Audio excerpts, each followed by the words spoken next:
Buenas tardes.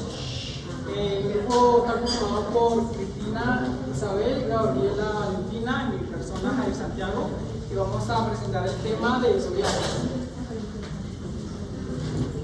Entonces, respecto a la tabla de contenido, vamos a estar allá y esa fue la tabla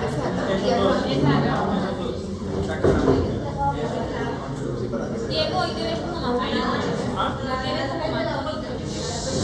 Siempre se ve bonito. Silencio. Bueno, por el silencio, por favor. Siempre se ve bonito. Ahora la tabla de contenido vamos a presentar la introducción, la historia, la epidemiología, la patogenia, inmunopatogenia, factores desencadenantes, características clínicas, diagnósticos diferenciales, anatomía patológica, tratamiento y tratamientos futuros. Entonces vamos a hablar de la introducción.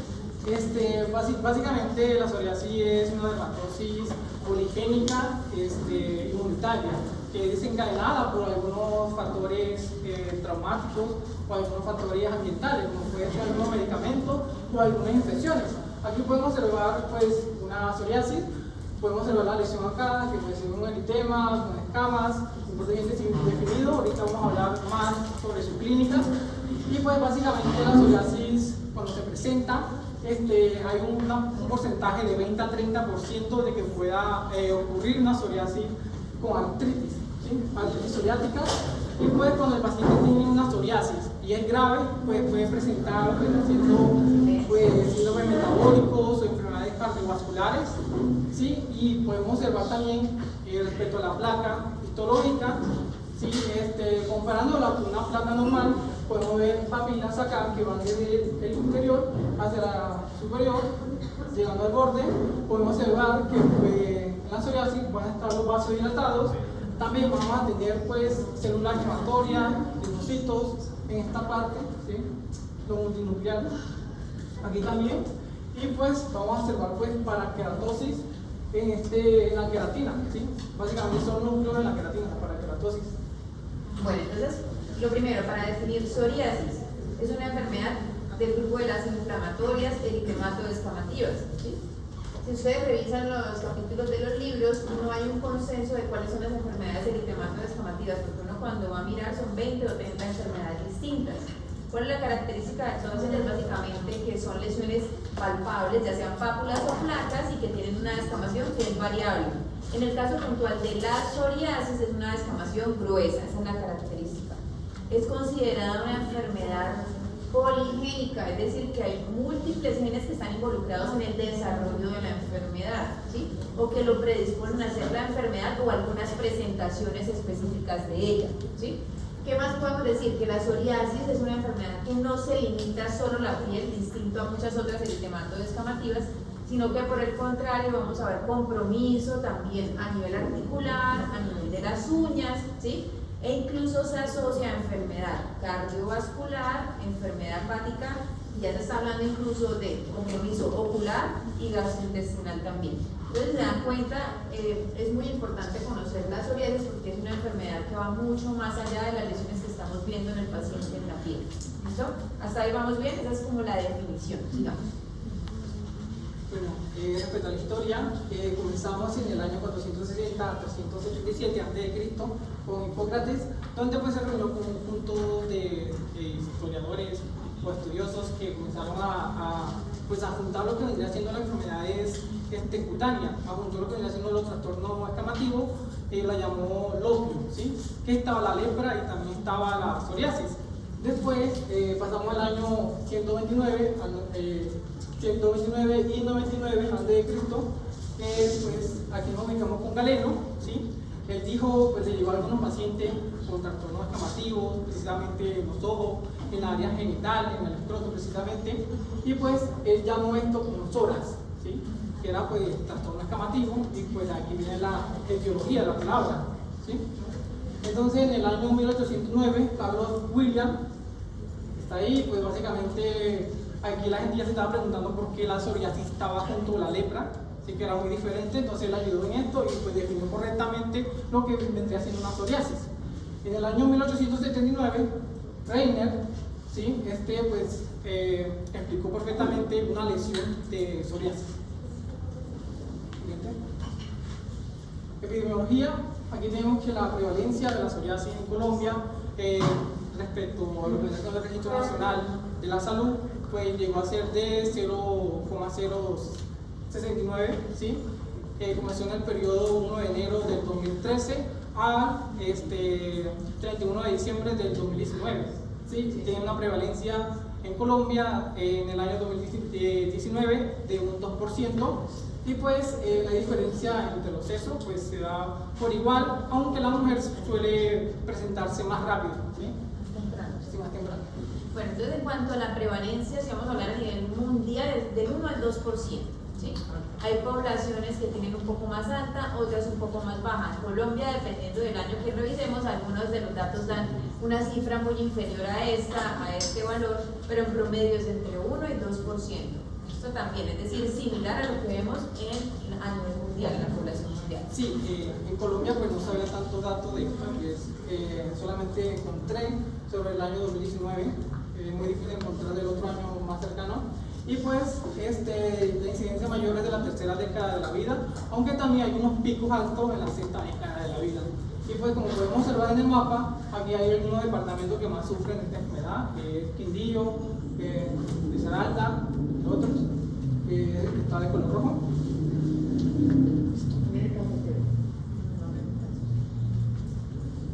Aquí podemos ver los dos genes implicados.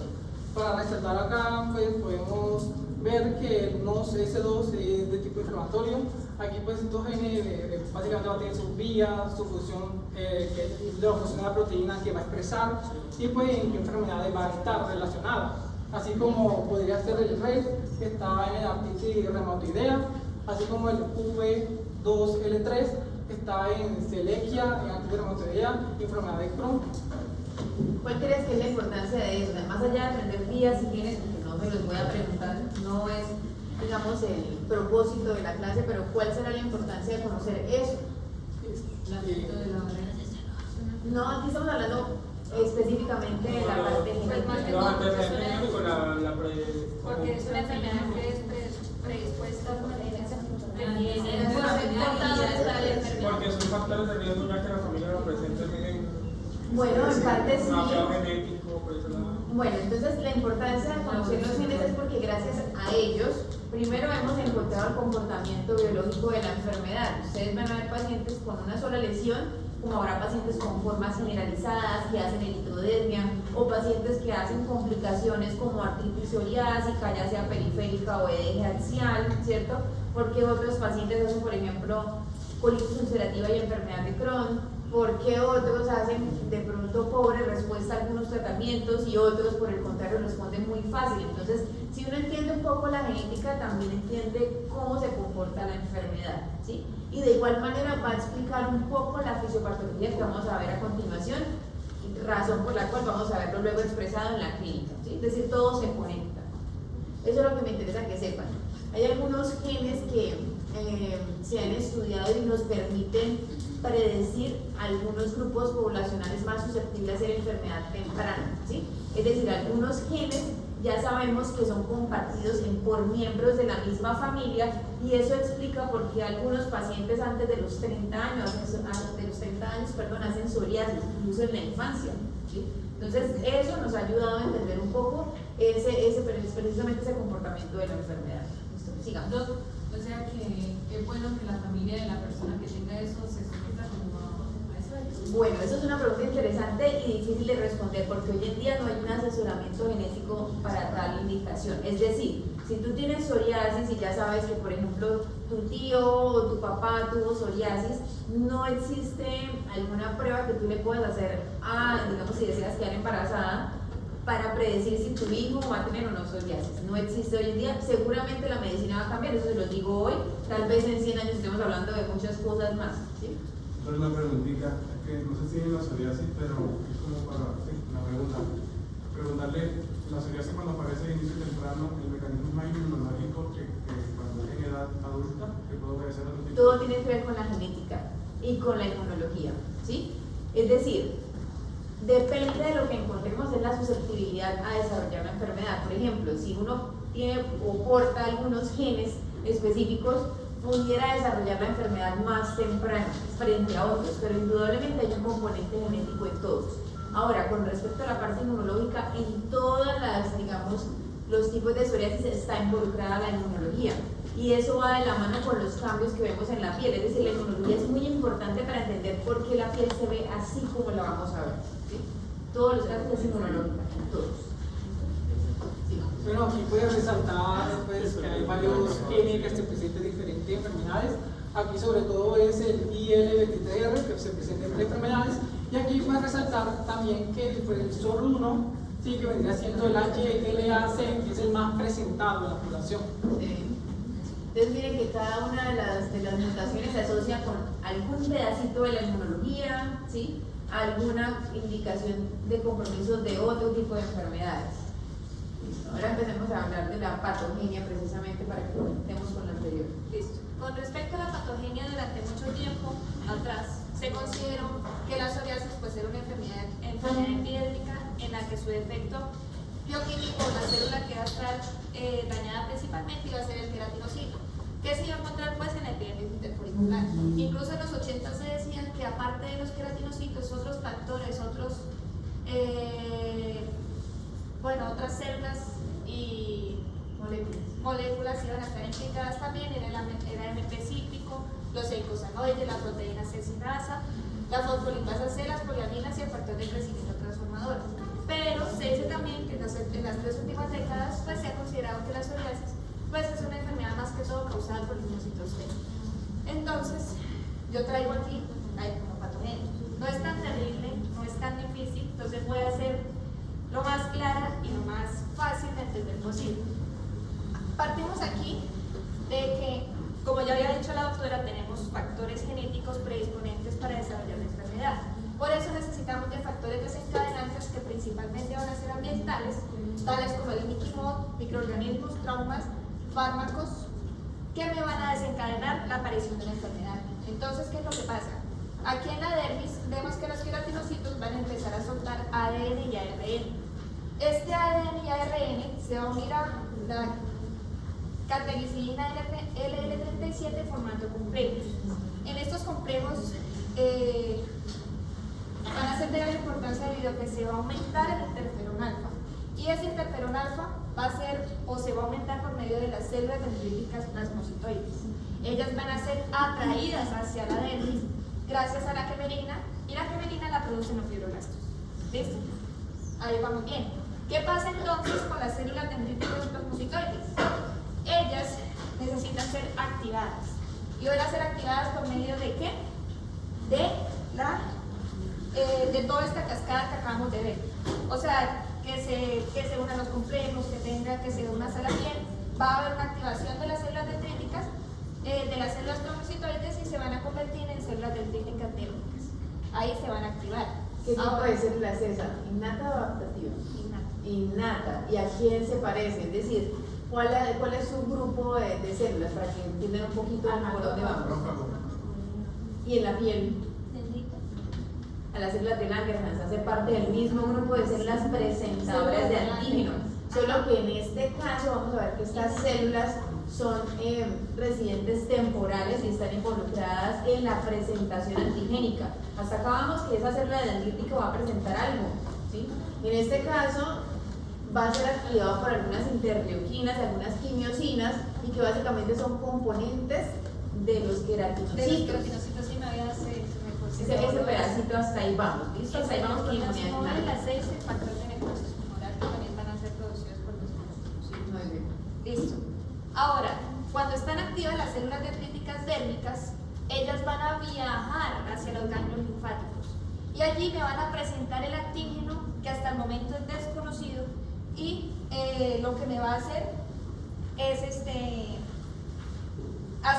tenemos que mirar cómo se van a diferenciar esos linfocitos. O sea, tiene contacto con un linfocito T que hasta el que momento no la conoce y ahí la listo, le presenta el antígeno y en ese momento, por medio de las interleuquinas 2 y 23, se va a diferenciar en TH1, TH17 y TH22.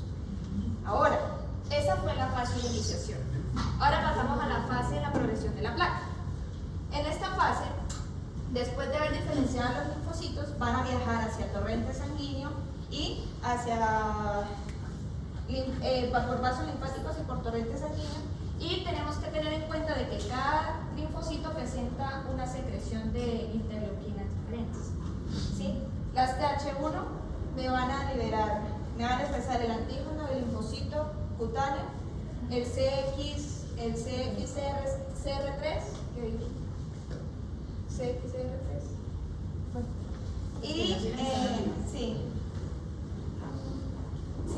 Y el receptor 4 de la CC-quiniosina. Y bueno, listo. Eso es lo que produce la TH1. No nos complicamos de que obviamente es muy molecular, pero ¿qué me interesa? Que se van a activar principalmente 3 vías. Hace 10 años hablábamos de la vía TH1, ¿sí? Hasta ese momento conocíamos solo esas. Pero con los años ya hemos empezado a ver que hay nuevas vías involucradas como la TH17 y TH22. Y gracias a la investigación y al uso de nuevos fármacos, estas nuevas vías ya sabemos que están implicadas en el desarrollo de la enfermedad. ¿Listo? Entonces, ¿qué pasa con esos linfocitos? ¿Cuál es el efecto en la piel? Sí, que estos se iban hacia la dermis psoriásica. Y en la dermis psoriásica, por medio de las quimiosinas, me van a expresar, me van a hacer la formación de la placa psoriásica. Ahora, ¿sí? ¿Y cómo es eso? O sea, ¿cómo se forma esa placa psoriásica?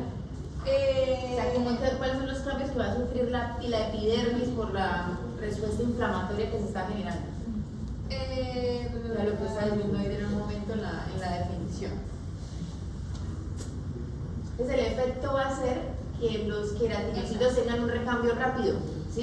Si ustedes se acuerdan, en la primera clase yo les hablé de la parte de biología normal de la epidermis, y hablábamos que el recambio más o menos se daba entre 30 a 45 días en promedio. En un paciente con psoriasis vamos a tener una respuesta inflamatoria activa que va a programar a esos queratinocitos para que el recambio me lo haga en 1 o 2 semanas. ¿Sí? ¿Qué pasa si yo hago un recambio tan rápido?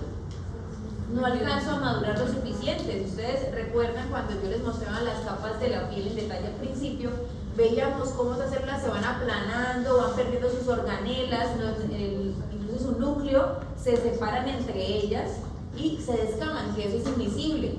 En un paciente con psoriasis no alcanzan a tener los cambios celulares de la reducción del tamaño, el aplanamiento ni la pérdida de sus organelas. Entonces vamos a ver unos queratinocitos que mantienen sus uniones intercelulares ya en el momento en que deberían estar descamando y tienen núcleo, ¿sí? Entonces eso va a hacer químicamente que se exprese como una placa gruesa, ¿cierto? Blanco plateada, que es lo que ustedes van a ver comúnmente en la clínica.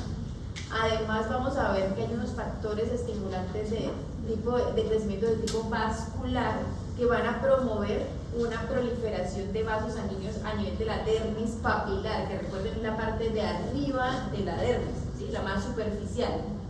¿Eso por qué es importante? Porque resulta que cuando yo voy a evaluar a una paciente con psoriasis y vemos un número aumentado de vasos sanguíneos, va a generar sangrado fácil cuando yo quite la descamación, ¿sí? Entonces, si bien la piel tiene una capa córnea muy gruesa, vamos a ver qué otras capas están más delgaditas, incluso ausentes. ¿Como qué capa está ausente? La granulosa. La capa granulosa no existe en los pacientes con psoriasis. Cuando yo quito esa capa córnea gruesa, esos queratinocitos que no pudieron descamarse normalmente, me voy a encontrar de una vez con una dermis, con unos vasos sanguíneos tortuosos, dilatados, y eso es lo que me va a generar el signo de Auschwitz, que luego vamos a ver en la clínica. ¿Listo? Sí, ella lo menciona más. Bueno, pero aquí ya desde el punto de vista fisiopatológico entienden por qué pasa eso, para que luego en la clínica entiendan. Y también hablo un poquito de la anatomía genética y también vuelvo a mencionar algo puntualito. Sí. Bueno, la TH1 es importante decir también que ella va a segregar interferón gamma y factor de necrosis tumoral alfa, que me va a hacer, lo que va a hacer es amplificar la respuesta inflamatoria. Listo. Ahora, ¿qué es lo que pasa aquí? Bueno, lo que decía la doctora, se va a ver un recambio de los queratinocitos y luego vamos a ver, en el caso de los linfocitos TH17, ¿qué pasa? Ellos van a segregar unas interleuquinas. la interleuquina 17A y la 17F. Esas interleuquinas me van a estimular a los queratinocitos para que me segreguen la liberación de defensina B, beta 1 medio, o bueno, 1/2, y la S100A789, ¿sí? En la capa de la dermis. ¿Y por qué serán importantes ellas? Ellas, porque Incluso eso lo diferencia de la dermatitis atópica. De las defensinas, no se preocupe, la defensina hace parte de los péptidos antimicrobianos, que son sistema inmunológico innato y nos protegen frente a infecciones. Por eso ustedes van a ver que es muy baja la probabilidad de que un paciente con psoriasis me haga una infección bacteriana, ¿sí? Cosa que no pasa en la dermatitis atópica, donde están disminuidos esos péptidos antimicrobianos y favorecen que el estafilo con frecuencia colonice y genere cuadros infecciosos. Sí, pero una pregunta, es que no entiendo en la parte, supongo que yo soy una paciente con psoriasis, ya mis células dendríticas presentaron los ganglios y se diferenciaron los linfocitos. Una persona tiene los TH1, TH17 y TH22 al mismo tiempo, o yo solo expresé TH1, o Esa es una muy buena pregunta, y para allá va la medicina, ¿sí? En teoría, cualquiera de las tres vías o incluso las tres pueden estar activas en un mismo paciente. Y eso que tú preguntas podría explicar un poco por qué algunos pacientes responden a X medicamento y no a otros, ¿sí? Para allá va la medicina, porque digamos que en el futuro lo que uno espera es encontrar cuál es el sistema inmunológico que predomina en cada paciente y de esa manera hacer un tratamiento inmunodirigido, se llama eso, ¿sí? Hoy en día no se hace, pero eso probablemente es así, es decir, no necesariamente están activas las tres vías en los pacientes, pero sí sabemos que las tres nos pueden dar psoriasis, ¿sí? No sé si respondo a lo que estabas preguntando.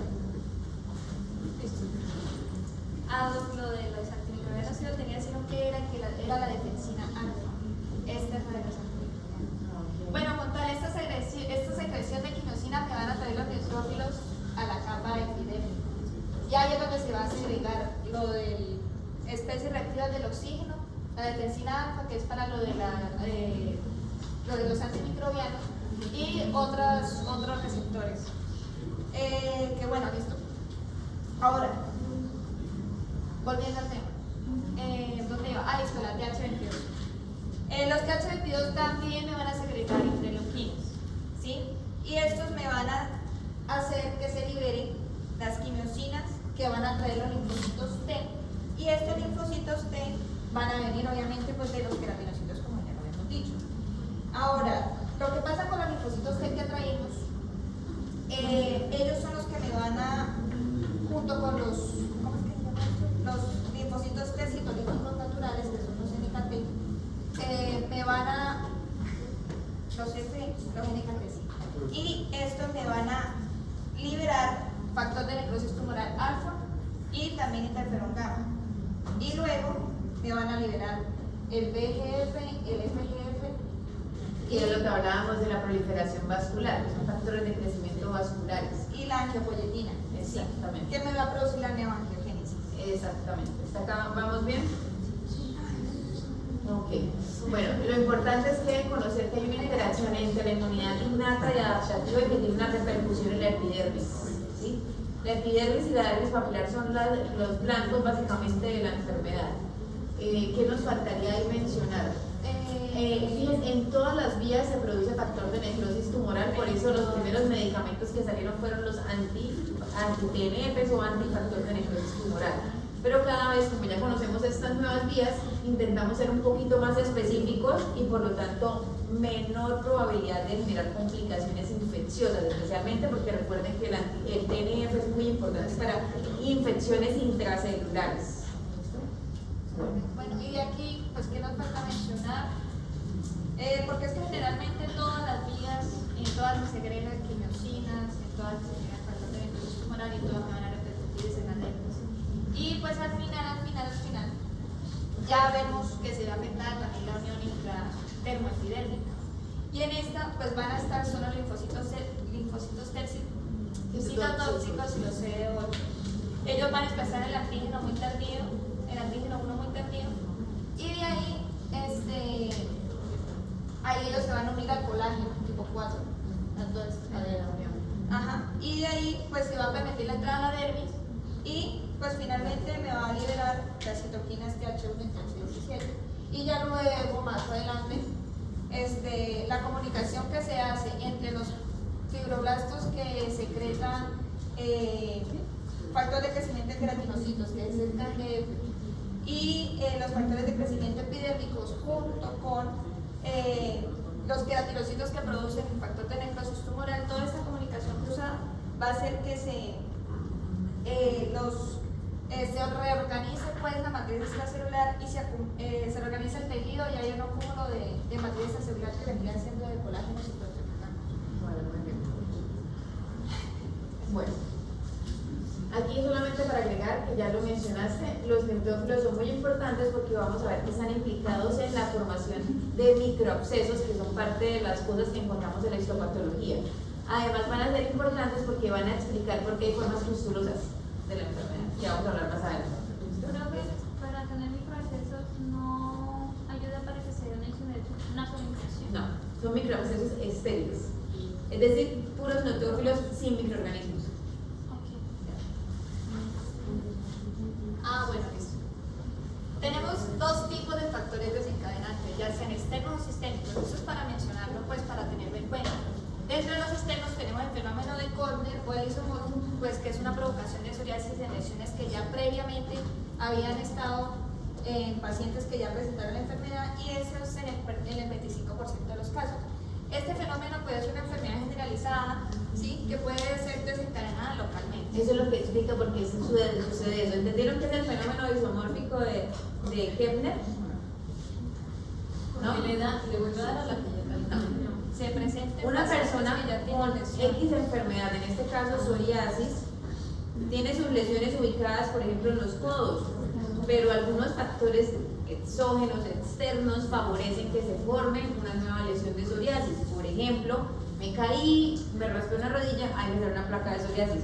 O me dio una apendicitis, me tuvieron que operar en el sitio de la cirugía, me dio una placa de psoriasis en ese mismo sitio. Me fui, me expuse al sol, me quemé, voy a hacer lesiones de psoriasis en los sitios donde me quemé, ¿sí? Es decir, es la capacidad de hacer lesiones en sitios que han sufrido un trauma. ¿Por qué? Porque la enfermedad es generalizada, ¿sí? Eso no es exclusivo de psoriasis, eso también lo vamos a ver en el líquen plano, por ejemplo, en el vitiligo también podemos ver ese mismo comportamiento. Lo que quiere decir que cualquier zona de la piel es susceptible a hacer lesiones de la enfermedad, eso es básicamente. No todos lo hacen, como ustedes ven ahí, hasta el 25% lo hacen, pero si lo presenta un paciente nos ayuda a hacer el diagnóstico. Listo. En el caso de los sistémicos tenemos pues las infecciones más que todo bacterianas en el 45% de los casos. La faringitis va a ser la más frecuente de estas, y en el caso de las amígdalas palatinas de pacientes con psoriasis se demuestra que la respuesta inmunitaria está desregulada y se va a ver una expresión elevada de la CLA y el receptor IL-23. ¿Alguien leyó psoriasis? ¿Alguien leyó el tema? ¿Sí? Bueno, entonces, pregunta, ¿por qué están hablando de infecciones bacterianas? Específicamente de qué tipo de psoriasis estamos hablando. Porque ese factor desencadenante, sí.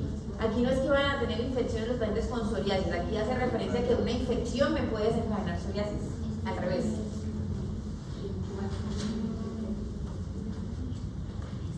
Por la formación de inmunocomplejos.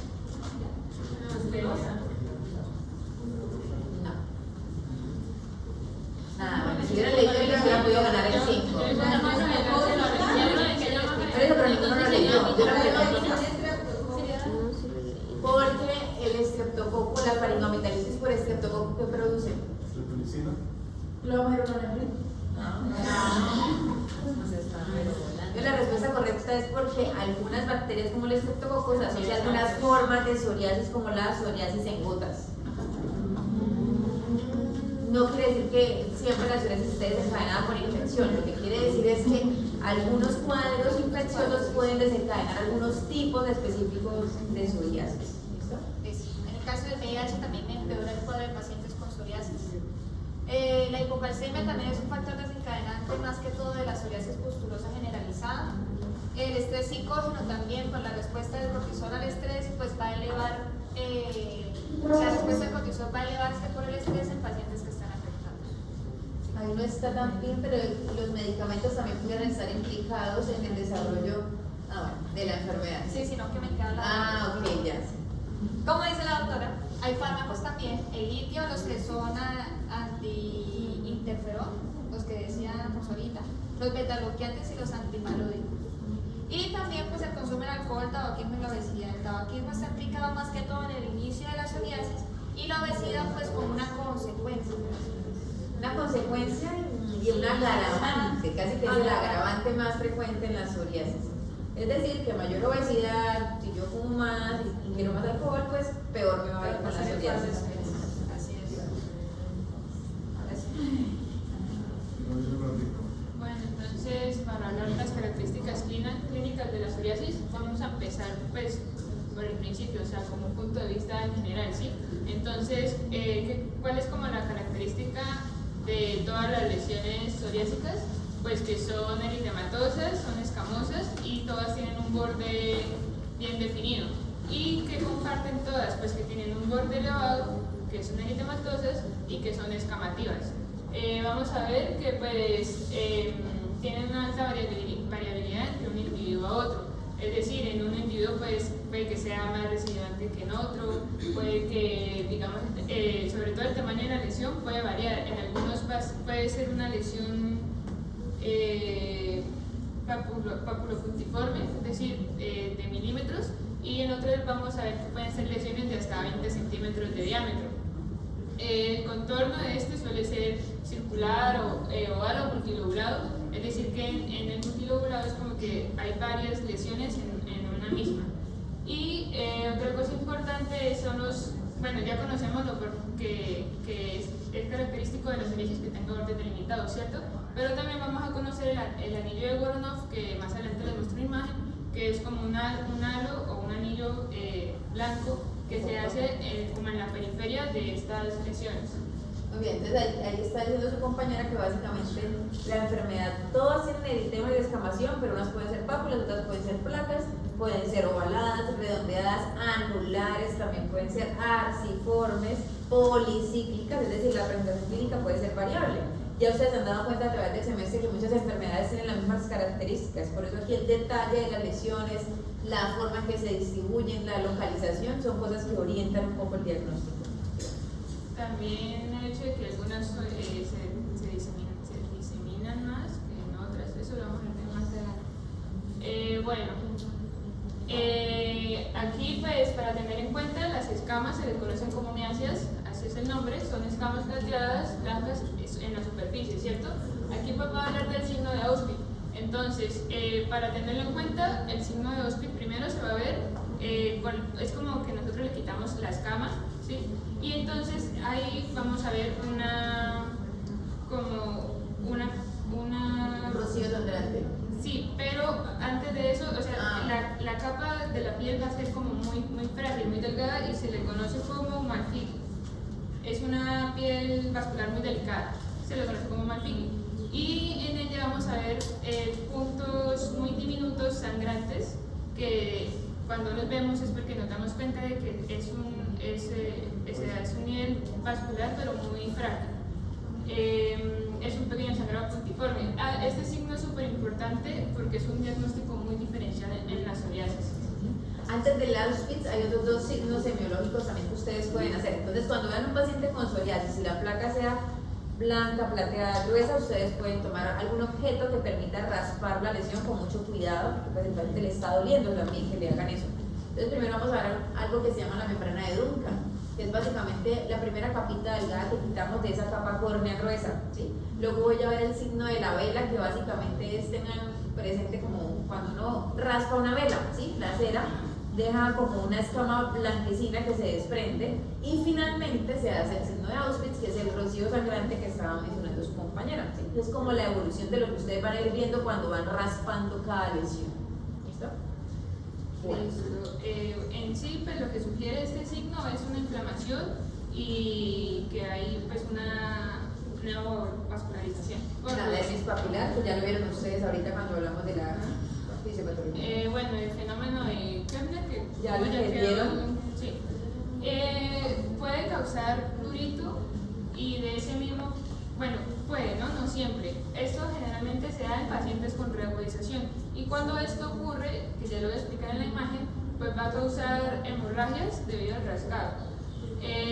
Las lesiones expansivas van a tener un borde activo y el eritema más intenso. Por ejemplo, en la imagen ustedes pueden ver que las lesiones son bastante grandes y de hecho el eritema es bastante fuerte. Ahí donde están las flechas se ven como ya hemorragias pequeñas, ese es del mismo prurito causante. Y las lesiones que son inflamadas, esas pueden ser ligeramente dolorosas a la palpación. Algo que también habla de actividad que se ve muy bonito en la imagen es que vemos lesiones grandes, pero también empezamos a ver lesiones pequeñitas, ¿sí? Se llaman lesiones satélites, que básicamente son pequeñas lesiones que le indican a uno que la enfermedad sigue progresando y que van a crecer seguramente. Listo, ya. Bueno, aquí les muestro unas imágenes. Aquí, Kepner, bueno, Kepner, realmente sí. el fenómeno de Kepler, sí, ¿verdad? En lineal, pues ya sabemos que este se va a dar donde ya haya como una especie de traumatismo, como una cortada, una cicatriz, pues acá se ve. O rasgado también. También incluso lo podemos ver asociado a quemadura solar. Y aquí este es el Anillo de aquí, el halo blanco del anillo de Voronov. ¿Y por qué se presenta eso? ¿Por qué podemos ver ese halo blanco? A ver, ¿quién sabe? Porque se pierde el estrato córneo. Porque es un paciente que está siendo tratado ya. Entonces, cuando vemos ese anillo blanco es porque el paciente ya está recibiendo tratamiento y empieza a presentar áreas de aclaramiento, se llama eso, ¿sí? Es decir, donde hay mejoría clínica ya y deja una hipocromía residual. Eso lo vemos sobre todo cuando están en fototerapia, pero también lo podemos ver cuando utilizamos esteroides tópicos. Sigamos. Listo. Ahora sí, yo ahorita más adelante les muestro las imágenes. Vamos a hablar de la psoriasis en placa crónica. Esta es la variante más común. ¿Cómo vamos a ver las lesiones? Van a ser pápulas escamosas, eritematosas con bordes bien delimitados. O sea, es como la expresión clásica, por así decirlo. Aquí la extensión puede ser relativamente simétrica y en algunos pacientes puede ser extenso o puede ser, digamos, limitado. ¿Cuáles son las zonas más comunes? Esto es súper importante. El cuero cabelludo, los codos, las rodillas, la región lumbosacra, también en manos y en pies. Es importante tener en cuenta que, digamos, pues las placas psoriásicas pueden persistir en la misma región por meses o años, pero también se han visto casos de remisión, perdón. Se han visto casos de remisión completamente, e incluso se han visto en un 15% de los pacientes casos que hacen remisión, digamos, por un periodo de 5 años, pero bueno. Sí, es decir, eso también es parte del comportamiento biológico que hablábamos ahorita y por eso la genética es tan importante y por eso el comportamiento de cada paciente es distinto. Aquí es de resaltar entonces, fíjense las áreas que afectan la psoriasis. ¿Por qué será que prefiere esos sitios? Las cosas más sencillas. ¿Por qué no se dio? Por las adenocitas, que también las adenocitas. Por el rosa, Porque son zonas de presión. ¿Qué pasa con eso? Están en contacto con la persona. Por el fenómeno de Kepner, ¿sí? Porque son los sitios que traumatizamos con mayor frecuencia, los codos, las rodillas, el cuero cabelludo, ¿sí? Entonces son sitios de trauma frecuente, por eso prefiere esas zonas, pero no son exclusivas de esa zona. Vamos a ver que en cualquier parte podemos ver psoriasis. Sigamos. Listo, entonces aquí se ve la psoriasis en placa crónica, tanto a la A como a la B, se observa que es muy bien delimitado, se observa la escamación plateada y se observa pues que están zonas las habituales que ya mencioné. Vamos a hablar de la psoriasis de los genitales. Están afectados hasta en un 45% de los pacientes que ya presentan psoriasis. Aquí en la imagen A podemos ver, esta es la placa ya pues, de un adulto. En las flechas se pueden ver placas eritematosas que están bien delimitadas, presentan la escamación en el cuerpo y en el glande del pene. En la imagen B podemos ver que es un lactante, es una placa eritematosa bien delimitada que más que todo lo vamos a ver en la zona del pañal, ¿cierto? Y vemos que está afectando el pene y el escroto y de pronto aquí no se ve muy bien, Pero en la periferia vamos a ver que también se está asociando con la dermatitis atópica del pañal. Dermatitis del área del pañal. Sin atópica. La atópica es rarísima que afecte el área del pañal. Incluso es un diagnóstico de exclusión, digamos. Entonces fíjense lo frecuente que es el compromiso genital y casi ningún paciente se lo dice, bueno, ¿sí? Por pena o por la razón que sea. Pero esto es importante porque vamos a ver que cuando hablamos de áreas especiales, como por ejemplo esta zona genital, se correlaciona más con enfermedad sistémica, que lo vamos a ver ahora. Sigamos. Bueno, aquí vamos a ver la psoriasis eritrodérmica. Este tipo es muy infrecuente, se da casi en menos del 3% de los pacientes, pero es muy grave, es casi como una emergencia, encontré yo. Eso lo vimos ya en clases. Si ustedes se acuerdan, cuando vimos urgencias dermatológicas, hablamos de la eritrodermia, dijimos que una de las causas era la psoriasis. Ya algunos de los grupos conmigo vieron una eritrodermia un día que estuvimos en el monte. Hay que tener en cuenta la mortalidad y la morbilidad del paciente. No todas las veces. En ese caso sí lo hospitalizamos, pero no todas las veces. Aquí importante tener en cuenta que vamos a diferir de las placas comunes de las psoriasis. Aquí lo que vamos a ver son como pústulas, más que todo un sarpullido escamoso. Vamos a ver que incluso se puede extender a todo el cuerpo y este va a causar un prurito, una comezón y un ardor muy intenso. Puede ser de inicio súbito o gradual. El paciente va a presentar síntomas sistémicos como fiebre, deshidratación, diaforesis. ¿Por qué puede ser desencadenado? Por medicamentos como corticoides, por quemaduras grandes del sol o porque ya previamente el paciente pues tenga psoriasis. Entonces, bueno, ya hablamos de las placas típicas de psoriasis, estas son formas especiales, ¿sí? Ya hablamos de genitales y ahora estamos hablando de tal vez la forma más grave que es la eritrodérmica, afortunadamente es infrecuente, pero hay que mencionar que esta entidad usualmente se presenta porque hay algún desencadenante, ¿sí? Que sea el debut de la psoriasis es lo más raro. Casi siempre los pacientes ya tienen diagnóstico de psoriasis y algo la desencadenó. Ese algo usualmente es el uso de corticoides sistémicos. Por eso ustedes van a ver que cuando estemos revisando tratamiento no se indica el uso de corticoides sistémicos, porque ¿qué hacen los pacientes? Les salen las lesioncitas en la rodilla, en los pies, en los codos, van a la droguería o algún médico de pronto que no reconoció que era una psoriasis, le formula un esteroide por vía intramuscular, el paciente queda perfecto, el paciente está feliz porque ya no tiene lesiones y resulta que cuando hace depresión del esteroide hace un cuadro más grave, ¿sí? Uno de esos cuadros graves es la eritrodermia. Entonces, primera enseñanza, cuando ustedes tengan un paciente con psoriasis, no vamos a dejar esteroides sistémicos porque saben que pueden ser un agravante de la enfermedad, ¿sí? Ya la presentación clínica no vamos a entrar en detalles porque hicimos un seminario específicamente de urgencias dermatológicas donde hablamos de la eritrodermia. Importante que para diferenciarlos de otras causas es que a veces los pacientes conservan algunas lesiones en los sitios típicos. Entonces detallen los codos, las rodillas, porque en esas zonas le puede dar a cada uno que la causa de esa eritrodermia es una psoriasis. ¿Listo? Sigamos. Aquí tenemos la psoriasis en gota o la cutánea, ¿cierto? Aquí que podemos resaltar, es más común en niños y en adolescentes. Las manchas van a ser en forma de gotas, son pues diminutas. Más que todo se van a dar en el torso, en los brazos y en las piernas. Aquí pues lo que ya comentó la doctora es que es desencadenada por una infección más que todo estreptocócica de las vías altas. También por lo general es recubierta por una escama muy fina.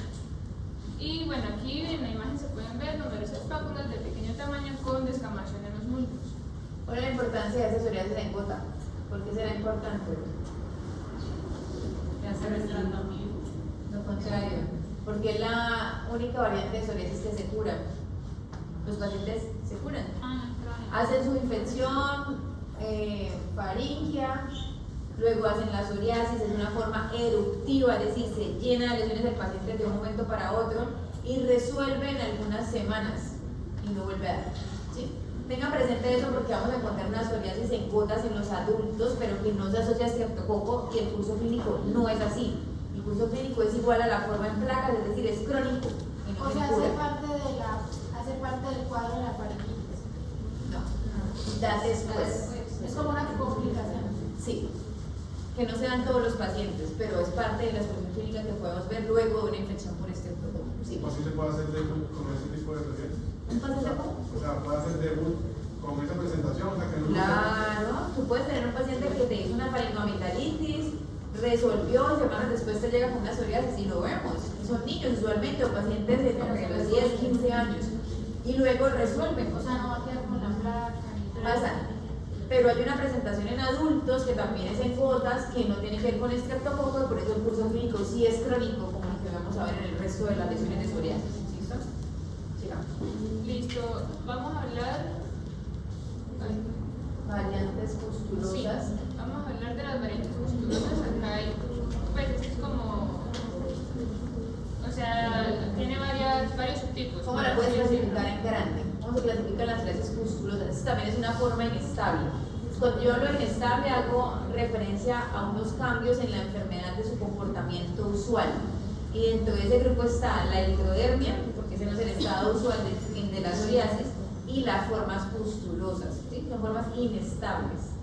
Entonces, la psoriasis pustulosa se divide en dos grandes grupos: aquellas que se limitan a un sitio específico de la piel o aquellas que afectan toda la piel. Listo, entonces, pues aquí como lo dice el nombre, la psoriasis pustulosa generalizada, ¿verdad? Aquí pues es importante tener en cuenta las lesiones porque son eritemas llamativas y son pústulas estériles. Esta manifestación, sin embargo, es inhabitual, y de las variantes pustulosas pues la vamos a dividir en 4 que ya las voy a mencionar. ¿Cuáles son los desencadenantes de este tipo? La gestación, la reducción de corticoides, de fármacos que ya lo hablamos, la hipocalcemia y los irritantes tópicos. Es importante pues tener en cuenta que la psoriasis pustulosa generalizada en gestación encontré yo pues en Se el llama artículo diferente. que se llama impétigo herpetiforme. Exacto, el impétigo herpetiforme es la psoriasis de la embarazada. No tiene que ver nada ni con impétigo ni con herpes. Es el nombre que le pusieron. Doctora, una pregunta. ¿Las infecciones también son un desencadenante? Sí, también. Y cuando hablamos de irritantes tópicos, hace referencia a agentes que usamos a veces para controlar la psoriasis, como por ejemplo el tazaroteno, que es un retinoide, y me produce pústulas pero localizadas. ¿Sí? O sea, no me genera una forma pustulosa generalizada. Ahí hay como revueltos. La gestación me da una forma generalizada. La reducción de esteroides me da una forma generalizada. La hipocalcemia también. Los irritantes o las quemaduras me dan más formas localizadas de la enfermedad. Sí, pueden ser corticoides o cualquier fármaco sistémico. Exacto. Pero sobre todo corticoides, Sí, por cualquier vía, tomados, inyectados intramuscular o intravenoso. Sí. Bueno, en la imagen podemos ver una amplia área de eritema. Se ve más, si se dan cuenta, ya no se ve tanto como la placa, sino que se ven muchas pústulas, y estas algunas tienen como lagunas de pus. El eritema muy llamativo. Sigamos. Listo, entonces una de las variantes es la tipo von Zumbush.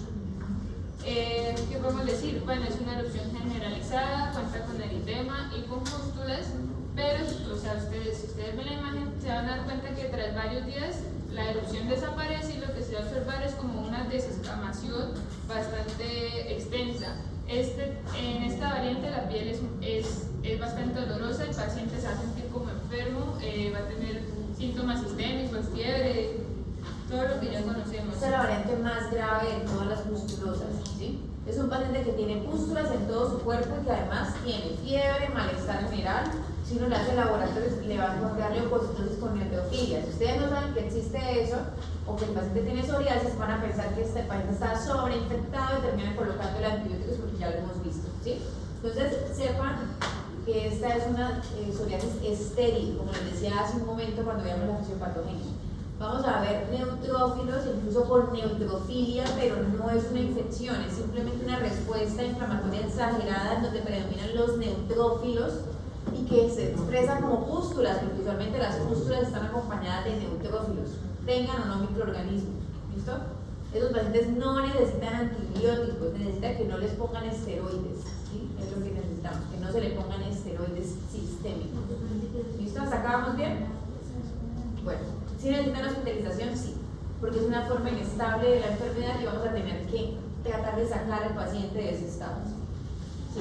Otra cosa que iba a decir, pues bueno, su inicio es súbito y se ha visto que, digamos, si este paciente ya contaba con psoriasis, digamos, pueden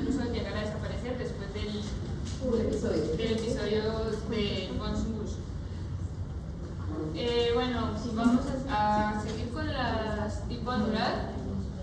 Esta, pues aquí lo importante es que, bueno, son lesiones de forma anular, tienen eritema y descamación. Lo que pasa es que tienen, o sea... ¿Por qué es anular? Ahí lo vemos en la imagen. La forma anillo. ¿Y por qué es donde están las pústulas usualmente? La configuración que toma, ¿sí? ¿Pero eso es generalizado o localizado? Te vuelvo a preguntar. Esa es generalizada. Claro. Ahora está más generalizada. O sea, esta segunda variante de la forma generalizada. Pues, mira, ahí se ve en varios. Claro, mira, es que aquí en detalle se ven las pustulitas, mira, Sí, que forman un anillito. O sea, es una lesión, son lesiones de psoriasis y sobre las placas de psoriasis se hacen pustulitas en el borde de ellas. ¿Sí? es decir, o sea, para que no se confundan, aquí si ven dice con pústulas en el borde de avance, es decir, son como centrífugas, las lesiones avanzan del centro hacia la periferia. Exactamente. Sí, Y aquí a diferencia del Bunsen-Bush no hay síntomas sistémicos, es decir, el paciente por lo demás se siente normal, ¿sí? Se ven las lesiones con pústulas, pero no tiene ni fiebre ni malestar general, cosa que se vea con el Bunsen-Bush. ¿Sí? Aquí la intensidad del eritema puede variar según el fototipo también pues, del paciente. Bueno, eso como lo importante. Entonces en la imagen ahí ustedes pueden ver múltiples placas que son inflamatorias, son anulares, tienen borde recubierto de pústulas y están seguidas por desencamación. Y lo importante también es que son centrífugas, del centro hacia la periferia. Aquí no encontré imágenes de estas. Bueno, la tipo exantemática, ya sabemos que son pues pústulas pequeñas que aparecen y desaparecen, ¿cierto? Estas por lo general son procedentes de infección y si hablamos de fármacos, la que procede es el litio. Y esta tampoco produce síntomas generales. Y ya hablando de... Es decir, en esta lo que vamos a ver es puras pústulas en todo el cuerpo, pero el paciente no hace síntomas. ¿Sí? Ya, le pasa incluso de manera espontánea. Y hablando de tipo localizado, pues son pústulas que se localizan o se hacen en el borde de las placas que ya existían. En un sitio específico, entonces me puse el cazarrotero en la placa de psoriasis que tengo en la rodilla y hago las pústulas en ese sitio donde me apliqué. ¿Sí? Eso hace referencia por esa forma localizada. ¿Listo? Ahora vamos a mirar las compromete a zonas sacras. Entonces, aquí ya ahora sí vamos a hablar de la diferencia entre generalizada y localizada. Aquí, entonces empezamos con la pustulosis de palmas y plantas. Se caracteriza porque se da solamente, como le dice el nombre, en palmoplantar, ya es localizada, ¿sí? También son pústulas estériles y se va a caracterizar porque son máculas de color pardo amarillento y tienen placas eritematosas escamosas. Ahí se puede pues, apreciar perfectamente en las imágenes. Y falta una que es la más grave de las localizadas, que es la de Jalopó, no sé si no la encontraste. La pustulosis o acrodermatitis de Jalopó, así lo van a encontrar. Básicamente hace referencia a una forma localizada, pero a diferencia de la pustulosis palmoplantar, afecta más lo que son las uñas, es decir, es distal, y genera una destrucción de la lámina ungueal porque como afecta el lecho y la matriz, las uñas se pierden y van a generar como secuela anoniquia. ¿Saben qué es la anoniquia, no? Que no hay uñas. ¿Sí? Entonces es la forma más grave de las formas localizadas, es decir, el Bunsen-Bush es la forma más grave generalizada y la de Jalopó es la forma más grave localizada. Otra cosa que no es acá es que su evolución es bastante crónica y se cree que unos desencadenantes son, por ejemplo, el estrés y el fumar tabaco. Bueno, aquí hablamos de las heridas del cuero cabelludo. Esto es importante porque esta lesión se da en una zona bastante pues, frecuente. Aquí, pues, digamos, importante es que las lesiones, o sea, la lesión psoriásica como tal en la placa, o sea, son separadas. Pero lo que pasa es que se confunden con las dermatitis seborreicas porque ambas están juntas y no hay forma de diferenciar una de la otra. Ambas pero ahí como lo sabes, están coexistentes. Entonces, y porque son placas gruesas, miren esa descamación tan gruesa. ¿Sí? Una dermatitis seborreica puede tener placas gruesas, pero no llegan a ser tan gruesas como las vemos acá. Entonces sí, también lo que sucede es que ellas digamos coexisten juntas y pues también es importante pues que las lesiones donde abarcan en la periferia de la cara, retroauricular y en la nuca. Por ejemplo, ahí se observa en la imagen la afectación ya del conducto auditivo externo. Que puede ser perfectamente una dermatitis seborreica, pero básicamente son las otras características las que lo hacen pensar más en psoriasis. Por eso ustedes van a encontrar el término en los libros de sebopsoriasis. Siempre hay una controversia de si es que tiene dermatitis seborreica y psoriasis o simplemente es una entidad que únicamente corresponde a la psoriasis que simula una dermatitis seborreica. Todavía seguimos en la discusión. Bueno, y es importante pues como es tan, o sea, es en el cuero cabelludo, entonces estas escamas en ocasiones se adhieren al pelo, lo que se le conoce, al tallo del pelo, lo que se le conoce como tiriasis amiantácea. Esto es una descamación muy gruesa, adherente, que huele mal, es amarillenta y que puede ser una psoriasis o puede ser una dermatitis seborreica severa, ¿sí? También lo mencionamos cuando vimos dermatitis seborreica. Sigamos. Listo. Esto es también importante que la conozcan, más comúnmente como psoriasis inversa o en pliegues. Aquí lo más importante y lo característico y pues lo que tienen que entender como tal es que esta no es descamativa. Entonces vamos a encontrar lesiones más delgadas, van a ser rosadas o rojas y su color es bastante brillante. Donde lo vamos a observar más que todo en pliegue retroauricular, interglúteo, pliegues inguinales axilares y en la región submamaria como se aprecia en la imagen. Y cuáles pueden ser los desencadenantes, las infecciones bacterianas, candidásicas o por dermatofitos. Eso es lo importante, que no son descamativos. Y fíjense que son placas bien delimitadas, a diferencia de la cándida, que digamos lesiones satélites. Acá no hay lesiones satélites. Se puede confundir mucho con un intertrigo, sin embargo, ese aspecto brillante es típico de la psoriasis. El ombligo también hay que incluirlo como zona pliegue, y la zona interglútea también es otro sitio donde podemos ver esa psoriasis inversa. Ok, así Ahí está, sí, así, la que no puse fue el ombligo. Listo, aquí como para... Ahora nos salimos de la piel y vamos a mirar articulación. Aquí pues lo que hice fue como poner unos puntos claves para que tengan en cuenta, digamos que la artritis psoriásica está presente en del 5 al 30% de los pacientes que ya presentaban psoriasis cutánea, ¿sí? También hay una minoría que está entre el 10 y el 15%, pero se da ya cuando los síntomas de la artritis aparecen antes de la afectación cutánea. O sea, es más común ya cuando la afectación cutánea se presenta. En el diagnóstico, bueno, más que todo se hablaba de, digamos, el cambio erosivo que se ve en la radiografía, que es un inicio importante, y pues también que se manifiesta a varios años después de la inflamación periarticular inicial. Hay factores de riesgo para su evolución grave, como lo son que se presenten a una edad temprana, que sea mujer, que ya tenga la afectación poliarticular, que ya tenga predisposición genética, los signos radiográficos de los que hablé anteriormente. Todos estos se asocian a una evolución más grave de la artritis psoriásica. También pues hay que destacar que esta, cuando es grave, causa dolor, o sea, viene acompañado del dolor y también del prurito. Es una variante bastante fuerte, por así decirlo. Fuerte, la artritis psoriásica es una entidad que agrava la psoriasis, ¿sí? Por la repercusión que tiene a nivel articular con deformidad importante. Por eso es muy importante que ustedes sepan identificarla de manera temprana, porque dependiendo del momento en que se haga la intervención van a ser las secuelas que tenga el paciente, ¿sí? ¿Qué tipo de articulaciones se puede comprometer? Más adelante yo les muestro la imagen. Y bueno, aquí también dice la importancia del diagnóstico precoz, porque la progresión de la enfermedad pues avanza y esto nos va a llevar a la pérdida de la función y la destrucción de la articulación. Aquí se muestra en la imagen la localización de la afectación en la artritis psoriásica y en la artritis reactiva. Entonces, pues está dividido como por anatómicamente, digamos en la artrosis, la artritis reumatoidea, la artritis gonocócica, la artritis idiopática juvenil o la pseudogota. Aquí también tenemos la artritis reumatoidea o la pseudogota. Tenemos la artritis psoriásica, la artritis reactiva, y bajo ella está la artrosis, el lupus eritematoso sistémico y la artritis reumatoide.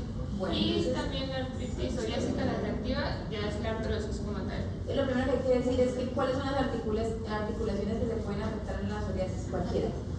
Puede ser periférica o axial, ¿sí? En el eje axial puede simular una espondiditis anquilosante. ¿Sí? Y hay que saber que eso se puede ver de esa manera, aunque afortunadamente es la minoría de los pacientes.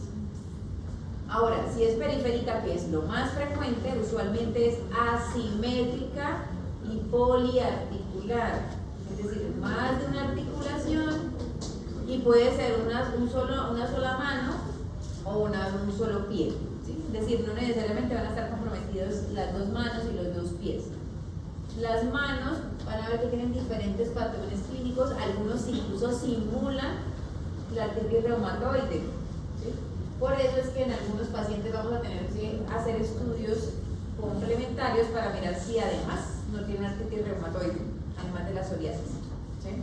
De igual manera, también ustedes van a ver que los pacientes con psoriasis tienen una mayor probabilidad de tener gota. Entonces, por eso van a ver también que algunos pacientes tienen la localización típica o las articulaciones afectadas por la gota, y no es psoriasis, sino que además están cursando con gota. Para que lo tengan presente. ¿Hacen preguntas? ¿Recuerdan cómo es un dolor inflamatorio, supongo, versus un mecánico? ¿Sí? ¿Sí o no? Entonces, primero, ¿en qué momento del día da el inflamatorio? Temprano, ¿cierto? ¿Y qué pasa con el transcurso del día? Se le pasa el dolor al paciente. Con el movimiento, con la actividad física mejora. Muy bien. ¿Qué otra cosa? Si hace ejercicio, ¿qué pasa? Mejora, ¿cierto? Muy bien. Para que lo tengan presente. ¿Listo? Porque aquí el dolor es inflamatorio. Acuérdense que podemos tener un paciente de 80 años con psoriasis y que tenga artrosis y le dices que me duele todo el día, y es que cuando yo alzo tal cosa me duele, eso es un dolor mecánico. ¿Sí? Lo mismo pasa con la columna también, la cadera. Ustedes tienen que evaluar si el dolor es o no inflamatorio, que requiera estudio con reumatología. ¿Sí, no? Aquí esta tabla es importante que lo tengan en cuenta, se llama, bueno, es... pero eso ya es para la clasificación de la severidad. ¿Tú tienes compromiso en las uñas? No.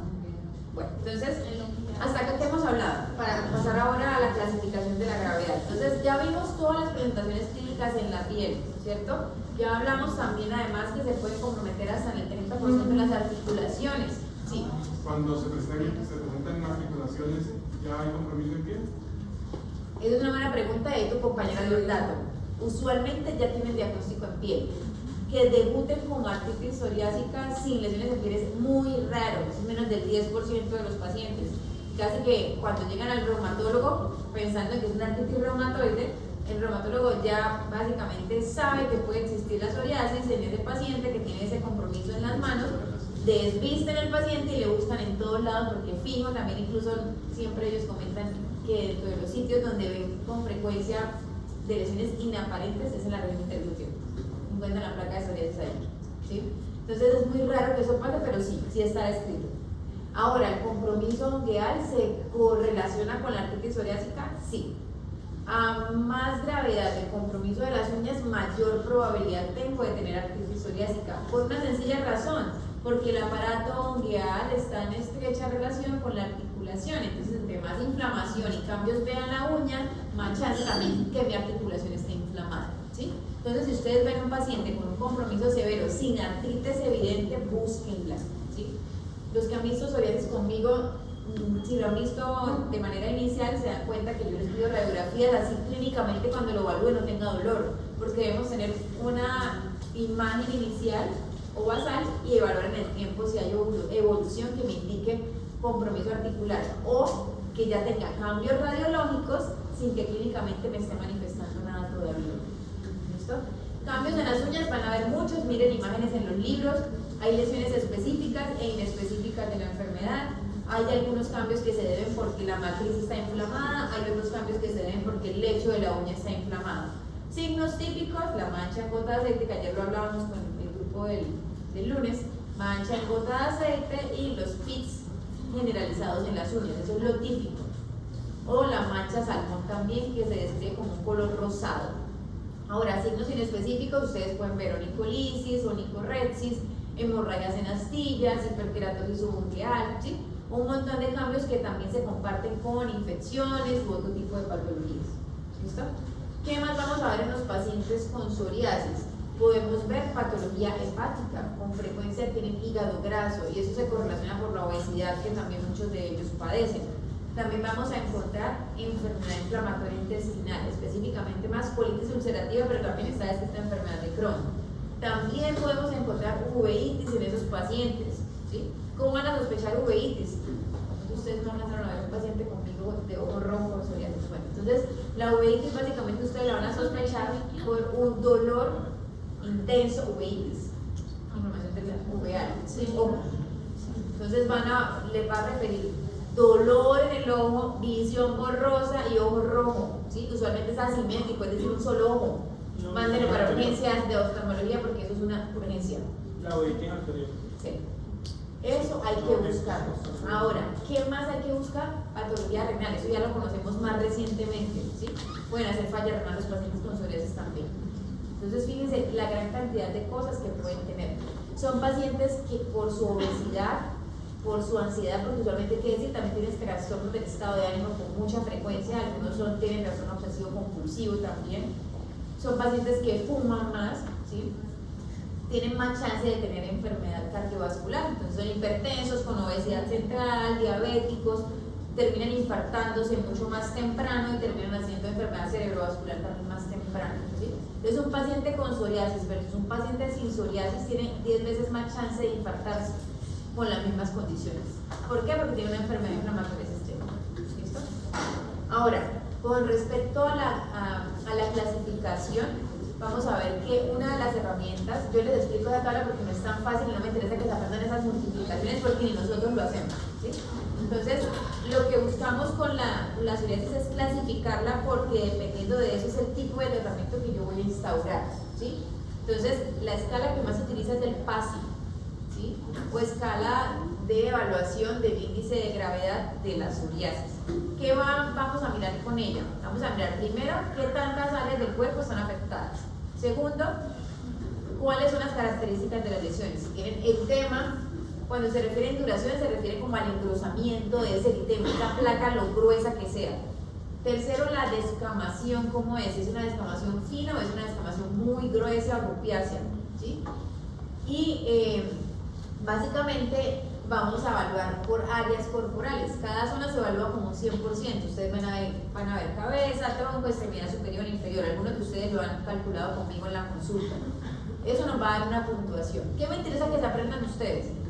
Que un paciente que tenga un PASI por encima de 10 indica que tiene una enfermedad de moderada grave y requiere manejo sistémico y lo deben remitir al dermatólogo, ¿sí?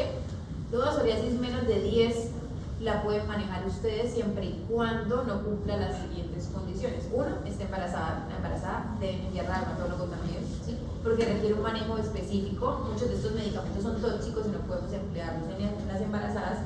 Segundo, paciente con compromiso en zonas especiales. ¿Cuáles son las zonas especiales? Genitales. Genitales. Ustedes pueden tener un PASI de 1 porque solo tienen genitales. Ese paciente va al dermatólogo también, porque va a ser una psoriasis de difícil manejo. Psoriasis de cuero cabelludo, también mejor remítanlas al dermatólogo porque son difíciles de tratar. ¿Por qué se los digo? Porque ustedes van a decir, ah bueno, es un PASI bajito, terapia tópica, ese tratamiento de elección, cuero cabelludo muy poco sirve, ¿sí? Por eso deben mandarla al dermatólogo porque el manejo va a ser sistémico. Además que ese paciente tiene mayor riesgo de tener enfermedad metabólica y hay que buscarla. Eso sí lo pueden hacer ustedes. Deben buscar síndrome metabólico y el riesgo que tenga de complicaciones. ¿Qué otros pacientes no van a manejar ustedes? Las formas inestables. Ni la eritrodermia la van a manejar, ni tampoco las formas pustulosas, sobre todo las generalizadas, ¿sí? El resto de pacientes, que es la mayoría, porque suena como que todos los pacientes, no. La mayoría de pacientes son formas leves, máximo moderadas, de la enfermedad clásica. ¿Listo? Para que lo tengan presente. Esa es la mayoría de los casos. Profe, ¿y estos pacientes no tienen como una prevalencia de tener enfermedades cardiovasculares? ¿Esos sí los atendemos también? Claro, ustedes tienen que buscarles el riesgo cardiovascular. Muchos de ustedes van a hacer riesgo cardiovascular. Tú tienes que calcular, ¿sí? Entonces, tienes que mirar cuál es el índice abdominal que tiene ese paciente. Tienes que evaluar con laboratorio si tiene dislipidemia, ¿cierto? Si tiene también hiperglicemia asociada. Hay que mirar la tensión, si está alta o no. Y ya con eso tú sabes que ese paciente tiene mayor probabilidad de complicaciones. ¿Listo? ¿Hasta acá vamos bien? La otra escala que también utilizamos es el DLQI, que básicamente habla de índice de calidad de vida, es decir, ¿qué tanto esa enfermedad me afecta a mí?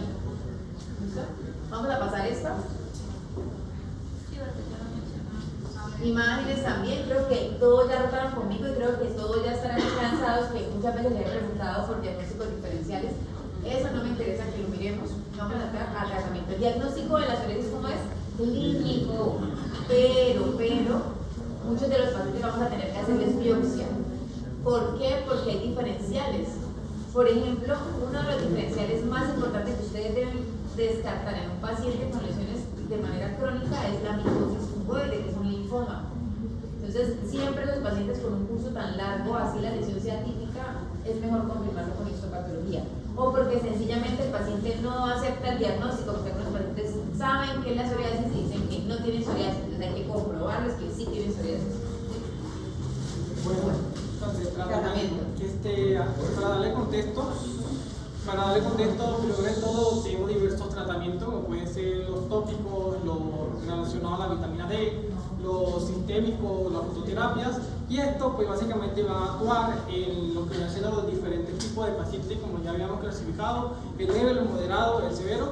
Pues algunos artículos dicen que para aprenderse lo principal es que el leve pues hay que darles tópicos, los moderados hay que darles fototerapia más corticoides, ¿sí? Sí. También pues los severos hay que darle pues los medicamentos sistémicos, aunque esto puede variar porque un medicamento te puede servir para el leve y para el moderado, así que es muy importante aprenderse eso porque si pues, en un hospital un medicamento exacto puede darle de otro tipo que le sirve. Entonces el primero es el tratamiento tópico. Este sirve para la primera línea, primera línea de monoterapia, precisamente para psoriasis leve y moderada. Este principalmente se va a actuar en lo que hacen los pliegues y en los genitales, pues obviamente de corta duración, básicamente vamos a darle... ¿Te refieres a baja potencia? Sí, y vamos a darle solamente uno al día. Y pues aquí hay diversos ejemplos de los tratamientos tópicos. El primero es la hidrocortisona, que básicamente vamos a darle de baja potencia, ¿sí? Y vamos a darle al paciente que tiene los pliegues, los genitales. Después tenemos la desametasona, que es de potencia moderada, y vamos a darle al paciente que está afectado con psoriasis precisamente en la palma de la mano, en la planta de los pies. El siguiente es la betametasona, que ese sí es de potencia alta, y vamos a darle al paciente que tiene psoriasis precisamente en los codos, en las rodillas. Y pues aparte de eso, pues los tópicos es una particularidad que es muy importante, que no genera irritabilidad como los otros medicamentos, como pueden ser lo derivado de la vitamina D, pues obviamente es antiproliferativa. No hay que dárselo pues paciente para que tiene psoriasis en los pliegues ni en la cara, y pues se usa como un corticoide potente. Primero pues podemos observar acá el calcium. Esperamos que termine esta parte y ya hacemos las preguntas y le puedo hacer como una aclaración de esa primera parte. Sí, tenemos el calcitoprol, podemos observar que pues se da principalmente en fumada, crema, como podemos observar, y pues lo siguiente viene siendo los retinoides, que pues es derivado de la vitamina A, se usa como corticoide tópico y se puede usar con fototerapia, que es precisamente junto a la astralina, que pues ahí es antiproliferativa y antiinflamatorio, sirven para psoriasis moderada y grave. Sí. Okay. Bueno, entonces, ¿qué es importante de esa primera parte? ¿Cuándo se indica la terapia tópica? Psoriasis leve. ¿Listo? Terapia que tiene más evidencia, esteroides de alta potencia, solo que no podemos utilizar alta potencia en todas las áreas anatómicas, que era lo que estaba tratando de decir él. ¿Sí? Claro, por ejemplo, eso es la Sí, pregunta. en los pliegues ni en la cara me van a usar alta potencia, por favor. ¿Sí? ¿Qué es lo que hacemos en algunos casos? Vamos a añadirle análogos de vitamina D como el calcipotriol, y de esa manera potencio el efecto del esteroide y le puedo bajar el nivel de potencia del esteroide. ¿Sí? O sea, yo no utilizaré un clobetasol, sino que puedo utilizar, por ejemplo, una betametasona valirata. ¿Sí? Ahora, los pacientes no pueden utilizar por siempre esteroides más análogos de vitamina D. Hay que hacer tratamientos rotativos. Es un paciente que tiene una enfermedad para toda la vida. ¿Sí? Ya vimos que el porcentaje de pacientes que se curan es bajo, o sea, la mayoría va a tener toda la vida, solo que va a tener ciclos en que está mejor y otros de momentos de exacerbación. ¿Qué más podemos utilizar? Bueno, los retinoides, el que más se usa es el tazaroteno. Sin embargo, el tazaroteno es bastante irritante y genera psoriasis pustulosa. ¿Sí? Entonces hay que tener mucho cuidado con su uso. Hoy en día están sacando unas nuevas presentaciones de tazaroteno de pronto menos concentradas y de pronto generarán menos irritación. Ya lo miraremos en los pacientes si funcionan o no funcionan. La antralina se utiliza sobre todo en cuero cabelludo y me ayuda con la descamación, ¿sí? Pero son tratamientos que tienen menos evidencia. Ustedes también van a encontrar algunos que utilizan ácido salicílico solo o con esteroides también. Es una terapia que también está indicada en psoriasis, sin embargo tienen menos nivel de evidencia. ¿Listo? Esas son las terapias tópicas con las que contamos. Más nada, no hay más nada. ¿Qué otras cosas podemos hacer? De aquí en adelante yo les ayudo. ¿Listo? Hasta ahí llega el papel de ustedes. Cuando hemos decidido pasar al dermatólogo, porque es un paciente que además no lo mencionamos, otra indicación, lleva mucho tiempo con terapia tópica y ya no responde, es otra indicación para pasar a terapia sistémica. O tiene un PASI más de 10 y tiene posibilidad de ir a fototerapia. Entonces la fototerapia que más se utiliza es la fototerapia UV de banda estrecha, ¿sí? Funciona bien, pero hay sitios en donde no sirve. ¿Dónde creen que no sirve? Genital. Genitales tampoco tanto. Cuero cabelludo es un sitio donde no sirve para nada. Si tenemos un paciente con un compromiso severo en cuero cabelludo, la fototerapia no es una indicación. ¿En qué otros pacientes no la vamos a indicar? Artritis psoriásica. Si tenemos un paciente con muchas lesiones y artritis psoriásica, no pierdan el tiempo dando fototerapia. Hay que dejarle algo para mejorar articulación también, ¿sí? Y la fototerapia no sirve. ¿Qué otra indicación? ¿Qué otra condición? Un paciente que no tenga posibilidad de ir 3 veces a la semana a una cámara, porque es que es un paciente que se va a tener que desplazar 3 veces cada semana a irse a exponer a radiación ultravioleta. ¿Sí? Pero es una buena opción y está disponible en nuestra ciudad en caso de que se requiera. Ahora, si el paciente ya cumple con el requisito de terapia sistémica, tenemos varias líneas de tratamiento, las tradicionales y de amplio espectro, que básicamente el metotrexate es el de elección. Contraindicaciones, hígado graso, ¿sí? Es el problema del medicamento, además patología pulmonar. Pacientes que toman por mucho tiempo eso tienen mayor riesgo de hacer falla hepática o pueden tener mayor probabilidad de hacer compromiso pulmonar difuso severo, incluso con fibrosis de los pulmones, ¿sí?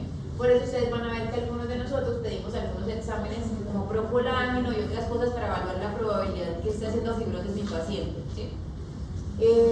También dentro de los efectos secundarios está la aplasia de la médula y eso va a favorecer que hagan leucopenia, trombocitopenia, anemia, ¿sí? Hay que tener mucho cuidado con esos pacientes. Este es un medicamento que a dosis altas se utiliza en quimio, ustedes lo van a ver cuando vean pacientes con linfomas, leucemias que utilizan como parte del esquema de manejo del metotrexate, solo que a dosis muchísimo más altas que las que usamos los dermatólogos.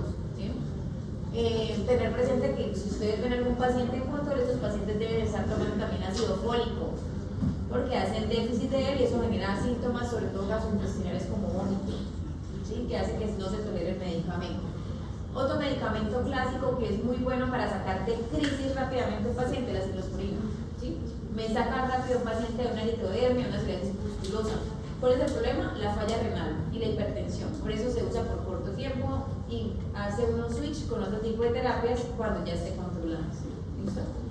¿Qué otras opciones? Retinoides sistémicos, ¿sí? Como alguien me estaba preguntando el otro día por la isotretinoína. Bueno, por ejemplo, la citretin, que es un primo hermano de la isotretinoína, le sirve a los pacientes con psoriasis, sobre todo con formas inestables y que tengan compromiso muy frecuente de manos y pies. ¿Qué pasa con esos medicamentos? Tienen un perfil de seguridad no muy bueno, por eso cada vez están más en desuso. ¿Sí? Hoy en día contamos con muchas terapias que, aunque son de alto costo, son más precisas en cuanto al efecto a nivel de psoriasis y un mejor perfil de seguridad. ¿Sí? Las primeras que salieron en el mercado hace ya como unas 2 décadas son los anti-TNFs. Dentro de esos existen adalimumab, existe el etanercept, ¿cierto? Y el infliximab. El infliximab se ha utilizado para sacar de crisis también a los pacientes, pero deja de actuar muy rápido. De esos, el que más ha tenido eficacia es el adalimumab. ¿Cuál es el problema de los anti-TNF? Ya les dije hace un momento. No me permite formar el granuloma que me contiene los bacilos y un paciente que tenga una tuberculosis latente puede hacer una tuberculosis activa. Por eso ustedes van a ver cuando los que han visto pacientes conmigo que tienen psoriasis y le vamos a empezar terapia biológica, siempre les pedimos radiografía de toras y PPD, ¿sí? Para saber la probabilidad de tener una TB latente. Si la tiene hay que tratarla, porque si no me va a dar tuberculosis cuando le empiece el medicamento. ¿Listo? ¿Qué otros medicamentos existen? Existen los antiinterleuquina 17, antiinterleuquina 12, 23, los antiinterleuquina 23, ¿sí? Y actualmente ya están aprobándose terapias de tipo JAK quinasa, ¿sí? Entonces fíjense que la medicina ha ido evolucionando y cada vez vamos siendo un poco más precisos en el momento de actuar toda esa cascada inmunológica. Empezamos con el TNF, que era bien atrás y que lo hacían todas, y luego empezamos a bloquear ya las vías, que es la que genera el TNF, es decir, un paso adelante, con un mejor perfil de seguridad.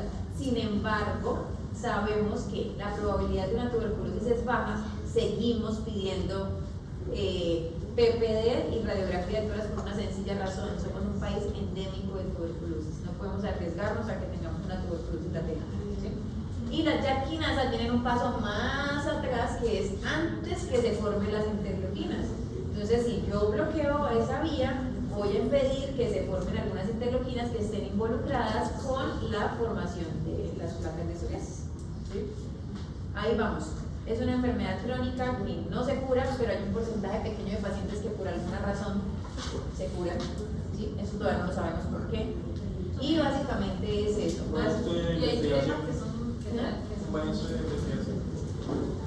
Esa es una de las enfermedades que más tiene investigación. Hay cremas que se utilizan, no, hay unas cremas que son muy gruesas. Yo he visto. Esas ¿Para que qué? envidiadas Para para la las psoriasis. seguras. Hay que hidratar la piel. O sea, en realidad hay que hidratar la piel porque los pacientes tienen unas placas gruesas, descamativas, bastante molestas. ¿Listo? Bueno, con esto damos por terminado los temas de dermatología. Estudien a conciencia, los que no estén